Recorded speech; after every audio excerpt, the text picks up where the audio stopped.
마태복음 24장. 예수께서 예루살렘 성전을 떠나려고 하시는데 제자들이 다가와서 성전 건물들을 가리켜 보였다. 그러자 예수께서 말씀하셨다. 너희는 이 모든 것을 보고 있지 않느냐? 내가 진정으로 말한다. 이 모든 건물들이 다 무너져서 돌 하나도 돌 위에 제대로 얹혀 있지 못할 것이다. 예수께서 올리브산에 올라 자리를 잡고 앉으시자 제자들이 물었다. 선생님, 언제 그런 일이 일어나겠습니까? 주님이 다시 오시는 때와 세상 끝날 때에는 어떤 징조가 나타나겠습니까? 예수께서 말씀하셨다. 누구에게도 속지 않도록 조심하여라. 많은 이들이 나타나 자기가 그리스도라고 주장하면서 뭇 사람들을 그릇된 길로 이끌 것이다. 또 전쟁에 대한 소식과 소문을 듣게 되겠지만 두려워하지 말아라. 그런 일이 반드시 일어나야 하겠지만 그것이 마지막 때인 것은 아니다. 민족과 민족이, 나라와 나라가 서로 대항해서 싸울 것이고 곳곳에 기근이 있고 도처에서 지진이 터질 것이다. 그러나 이 모든 일은 닥쳐올 재난의 시작일 뿐이다. 그때 너희는 내 사람이라는 이유로 고통과 죽임을 당할 것이며 온 세상이 나로 인해 너희를 미워할 것이다. 그리하여 너희 가운데 많은 이들이 죄 가운데 빠져 서로 배반하고 미워할 것이다. 또한 거짓 예언자들이 곳곳에서 나타나 많은 사람들을 홀릴 것이고 세상에는 불법이 날로 더 많아져서 많은 사람들의 사랑이 식어갈 것이다. 그러나 끝까지 참는 사람은 구원을 받을 것이다. 이 하늘나라의 기쁜 소식이 온 세상의 땅끝까지 전파되어 모든 민족이 그 복음을 듣게 될 것인데 그때에야 세상 끝날이 올 것이다. 그러므로 너희는 예언자 다니엘이 말한 대로 멸망케 할 가증할 물건이 거룩한 곳에 서 있는 것을 보거든 읽는 자들은 이 말이 무슨 뜻인지 깨달으라. 그때 유대 땅에 있는 사람들은 산으로 도망하라. 또 지붕 위에 있는 사람들은 집 안에 있는 물건을 꺼내려고 내려가지 말고 밭에 있는 사람은 겉옷을 가지러 집으로 돌아가지 말라. 그날에는 임신한 여자들과 젖먹이를 둔 여자들은 화를 입을 것이다. 너희는 그처럼 도망가는 일이 겨울이나 안식일에 발생하지 않도록 기도하라. 그때에는 아주 큰 재난이 닥칠 것인데 세상 처음부터 지금까지 없었고 앞으로도 다시는 없을 아주 큰 고통을 겪게 될 것이기 때문이다. 하나님께서 그 고통 기간을 단축시켜 주시지 않는다면 아무도 구원받지 못할 것이다. 그러나 하나님께서는 택하신 자들을 위해 그 기간을 단축시켜 주실 것이다. 그때 누군가가 너희에게 이분이 그리스도다 혹은 저분이 그리스도다 라고 말해도 그 말을 믿지 말라. 그때에는 거짓 그리스도들과 거짓 예언자들이 많이 나타나서 놀라운 기적을 행하면서 하나님께서 택하신 사람들까지도 홀릴 것이다. 보아라, 내가 너희에게 미리 일러둔다. 그러므로 그때에 누가 너희에게 그리스도가 광야에 계신다 라고 말해도 나가지 말고 그리스도가 골방에 계신다 라고 말해도 너희는 믿지 말라. 번개가 동쪽에서 치면 서쪽까지 번쩍이듯 인자가 이 땅에 오는 것도 그럴 것이다. 시체가 있는 곳에는 독수리들이 모여들게 마련이다. 이 같은 아주 큰 고통의 기간이 지나면 태양이 어두워지고 달은 빛을 내지 못하며 별들은 하늘에서 떨어지고 천체마저 흔들릴 것이다. 그때가 되어야 비로소 인자가 올 징조가 하늘에 나타날 것인데 그러면 세상 모든 민족들이 가슴을 치며 통곡할 것이다. 그들은 인자가 하늘에서 구름을 타고 큰 권능과 영광으로 오는 것을 보게 될 것이다. 나팔 소리가 크게 울려 퍼지는 가운데 인자가 보낸 천사들이 하늘 이 끝에서 저 끝까지 그가 택한 자들을 온 사방에서 모을 것이다. 무화과 나무로부터 교훈을 배워라. 그 가지가 더 연해지고 잎이 돋아나면 너희는 여름이 가까운 줄을 안다. 이같이 너희도 이런 징조를 보거든 인자가 문 앞에 가까이 이른 줄로 알라. 내가 분명히 너희에게 말한다. 이 세대가 다 지나가기 전에 이 모든 일들이 일어날 것이다. 하늘과 땅은 없어질지라도 내가 한 말은 결탄코 없어지지 않을 것이다. 그러나 재림의 그날과 그 시각은 아무도 모른다. 하늘의 천사도 모르고 아들조차도 모른다. 오직 하늘 아버지만이 아신다. 인자가 다시 올 때에도 노아의 때와 비슷할 것이다. 노아의 때의 사람들은 노아가 방주 안에 들어가던 그날까지도 장가를 가고 시집을 가면서 흥겨운 잔치를 벌였다.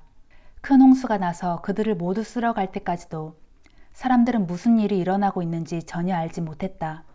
인자가 이 땅에 다시 올 때에도 역시 그럴 것이다. 그때 두 사람이 밭에서 함께 일해도 한 사람은 데려가고 한 사람은 버려둘 것이다.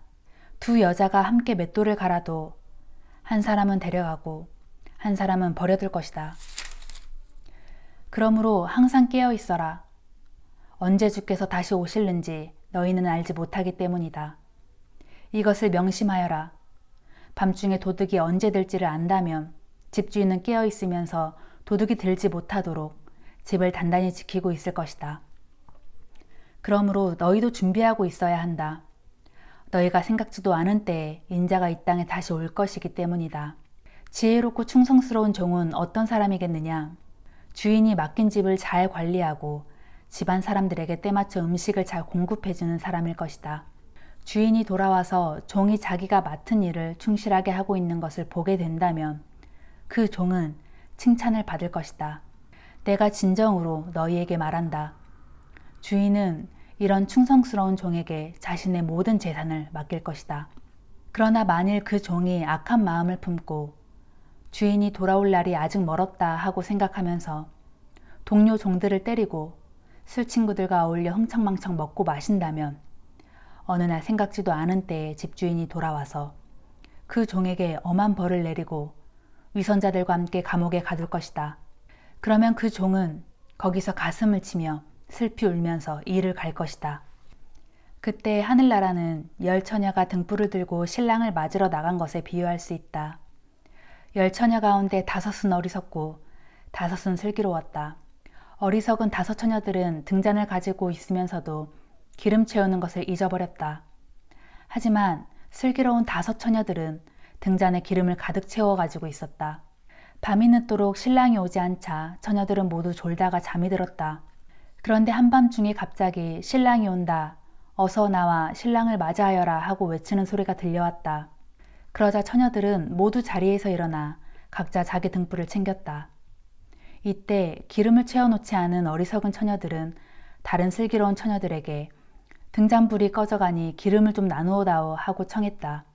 그러자 다른 슬기로운 처녀들이 대답했다. 안 된다.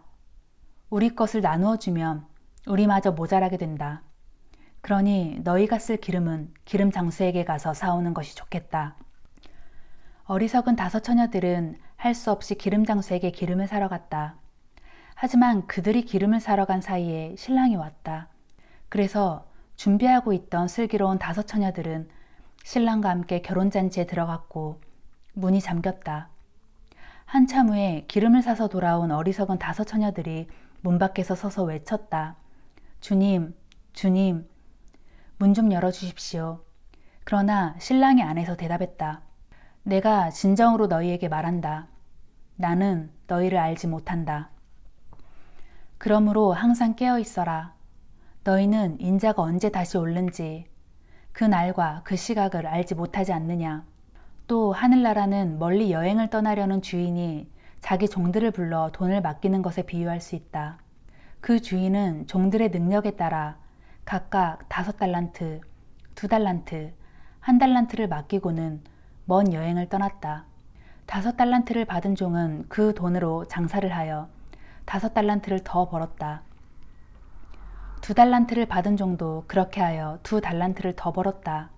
그러나 1달란트를 받은 종은 땅을 파고 그 돈을 묻어두었다. 오랜 후에 먼 여행에서 돌아온 주인이 결산을 하려고 종들을 모두 불렀다. 먼저 5달란트를 받은 종이 10달란트를 주인에게 가지고 왔다. 주인님, 주인님께서 제게 5달란트를 맡기셨는데 여기 보십시오. 제가 5달란트를 더 벌었습니다. 주인은 그 종을 칭찬해 주었다. 잘했다, 착하고 신실한 종아. 내가 작은 일에 충성을 다했으니 이제는 내게 더 큰 일을 맡기겠다. 자, 나와 함께 기쁨을 누리자. 다음에는 2달란트를 받은 종이 와서 보고했다. 주인님, 주인님께서 제게 2달란트를 맡기셨는데 여기 보십시오. 제가 2달란트를 더 벌었습니다. 주인은 그 종에게도 칭찬을 아끼지 않았다. 잘했다, 착하고 신실한 종아. 내가 작은 일에 충성을 다했으니 이제 내가 더 큰 일을 내게 맡기겠다. 자, 나와 함께 기쁨을 누리자. 이번에는 1달란트를 받은 종이 와서 말했다. 주인님, 저는 주인님이 씨를 뿌리지도 않은 곳에서 거두어드리고 심지도 않은 데서 모아드리는 그런 분인 줄 잘 알고 있습니다. 그래서 저는 주인님이 두려워서 행여 이익을 내지 못할까봐 그 돈을 땅속에 묻어두었습니다. 여기에 제게 주신 1달란트가 그대로 있습니다. 그러자 주인이 호통을 쳤다. 이 악하고 게으른 종아, 내가 나를 그렇게 인색한 사람인 줄로 알았느냐? 그렇다면 적어도 내 돈을 돈놀이하는 사람에게라도 맡겨두어야 했을 것이 아니냐? 그래야 내가 내 돈에다 이자라도 붙여 받을 수 있었을 것이 아니냐? 여봐라, 저 악한 종에게서 1달란트를 빼앗아 10달란트를 가진 종에게 주어라.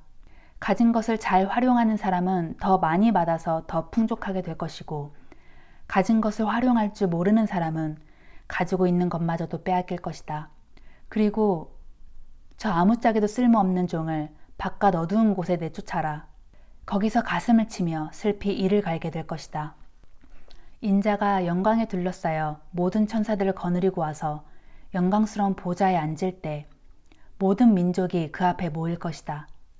그러면 목자가 양과 염소를 구분하듯이 인자는 사람들을 둘로 나누어 양은 오른편에 염소는 왼편에 둘 것이다. 그리고 나는 오른편에 있는 사람들에게 이렇게 말할 것이다. 내 아버지께 복받을 자들아, 천지창조 때부터 너희를 위해 준비해둔 나라에 들어가라. 너희는 내가 배고플 때 먹을 것을 주었고, 내가 목말랐을 때 마실 것을 주었으며, 내가 나그네 되었을 때 너희 집으로 따뜻하게 맞아들였다.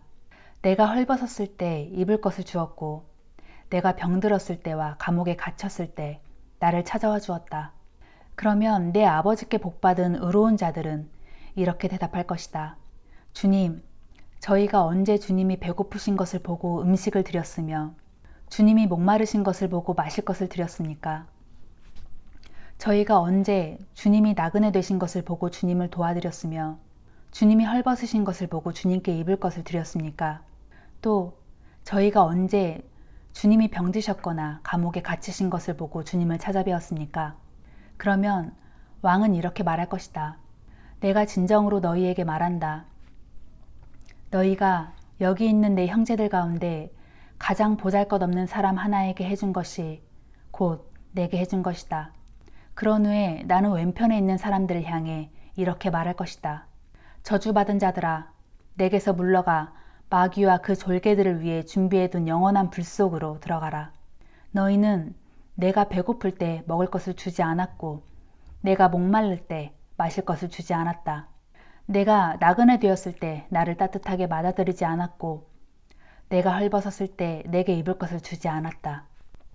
내가 병들었을 때나 감옥에 갇혔을 때도 나를 찾아와 주지 않았다. 그러면 그들도 내게 대답할 것이다. 주님, 주님이 언제 배고프고 목마르셨으며 주님이 언제 나그네 되고 헐벗으셨으며 주님이 언제 병들고 감옥에 갇히셨습니까?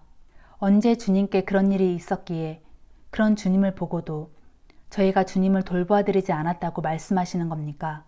그러면 왕은 이렇게 말할 것이다. 내가 진정으로 너희에게 말한다.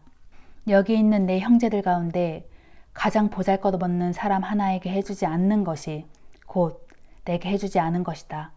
그리하여 왼편에 있는 악한 자들은 영원토록 벌받을 곳으로 쫓겨날 것이고 오른편에 있는 의로운 자들은 영원토록 생명을 누릴 곳으로 들어갈 것이다.